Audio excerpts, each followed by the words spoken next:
Sorry for moving it all around. And there you go.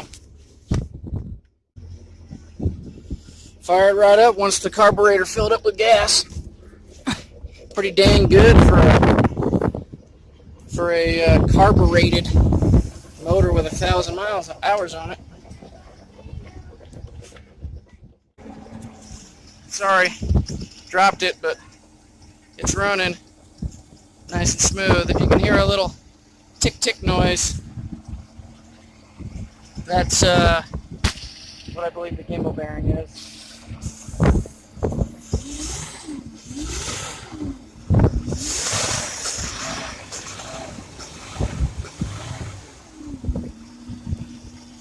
Anyhow.